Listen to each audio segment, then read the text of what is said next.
బులెటిన్లో బ్రేకింగ్ చూస్తున్నాం. విశాఖపట్నం నగరంలో మంగళవారం తెల్లవారుజామున స్వల్ప భూకంపం సంభవించింది. నగర ప్రజలు గాఢ నిద్రలో ఉండగా భూమి కొన్ని సెకండ్ల పాటు కంపించడంతో భయాందోళనకు గురయ్యారు. ఇళ్ల నుంచి బయటకు పరుగులు తీశారు. ఈరోజు తెల్లవారుజామున 4:16 నుంచి 4:20 మధ్య ఈ భూ ప్రకంపనలు సంభవించాయి. గాజువాక, మధురవాడ, ఋషికొండ, భీమిలి, కైలాసపురం, మహారాణిపేట, విశాలాక్షినగర్, అక్కయ్యపాలెం తదితర ప్రాంతాల్లో భూమి కంపించినట్లు స్థానికులు పేర్కొన్నారు.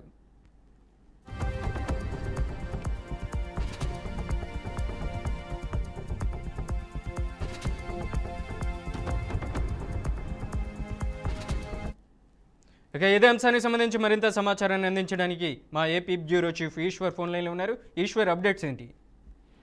విశాఖపట్నంలో తెల్లవారుజామున భూమి కంపించింది. ప్రజలు భయాందోళనకు గురయ్యారు. విశాఖ తెల్లవారుజామున 4:24 స్వల్పంగా భూమి కంపించినట్టు కూడా స్థానికులు చెబుతున్నారు. విశాఖలోని పలు ప్రాంతాల్లో భూమి కంపించడంతో భయభ్రాంతులకు గురైనటువంటి స్థానికులు రోడ్డు మీదకి వచ్చి కేకలు వేసిన పరిస్థితి ఉంది. కొంతమంది నివాస ప్రాంతాల్లో నివాసం ఉంటున్న వారందరూ కూడా భూమి కంపించడం ద్వారా రోడ్డు మీదకి వచ్చామని కూడా చెబుతున్నారు. మురళీనగర్, గాజువాక, మధురవాడ, ఎంఈపీ కాలనీ, గోపాలపట్నం ప్రాంతాల్లో తేలికపాటి భూ ప్రకంపనలు జరిగినట్టు కూడా తెలుస్తుంది. ప్రాథమిక సమాచారం ప్రకారం రిక్టర్ స్కేల్ పై 3.7 గా నమోదైనట్టు కూడా తెలుస్తుంది. దీని మీద మరి కాస్త అప్డేట్ రావాల్సి ఉంది. అధికారికంగా ఇంకా ధృవీకరించాల్సి ఉంది. ఎన్సిఎస్ పరిశీలన కూడా ప్రారంభమైనట్టు తెలుస్తుంది. భూకంపం తక్కువ తీవ్రతతో తక్కువ టైంలోనే భూమి కంపించినట్టు కూడా స్థానికులు తెలియజేస్తున్నారు. 3.7 గా రిక్టర్ స్కేల్ పై నమోదైనట్టు కూడా తెలుస్తుంది. ఆస్తి నష్టం కానీ ప్రాణ నష్టం కానీ ఎక్కడా కూడా జరగలేదు. అయితే ప్రజలు అప్రమత్తంగా ఉండాలని కూడా అధికారులు సూచించారు.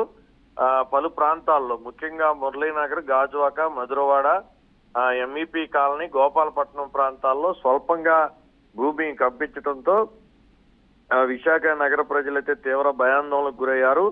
చాలా మంది ప్రజలు తెల్లవారుజామున నిద్రలో ఉన్నారు కాబట్టి వారు గమనించలేని పరిస్థితి. తెల్లవారుజామున 4 గంటలకే నిద్ర లెగిసి వ్యాయామం కోసం బయటకు వచ్చినటువంటి ఎవరైతే నగర ప్రజలు ఉంటారో వాళ్ళకు మాత్రం దీన్ని పూర్తి స్థాయిలో గమనించినట్టు కూడా తెలుస్తుంది. తెల్లవారుజామునే నిద్రలేసి వ్యాయామం కోసం బయటకు వచ్చినటువంటి నగర ప్రజలు మాత్రం 4:24 భూమి కంపించిందంటూ కూడా చెప్పడం జరుగుతుంది. అయితే తక్కువ సమయంలో భూమి కంపించింది. ఎలాంటి ప్రాణ నష్టం కానీ ఆస్తి నష్టం కానీ జరగలేదు. Right Eshwar, thank you.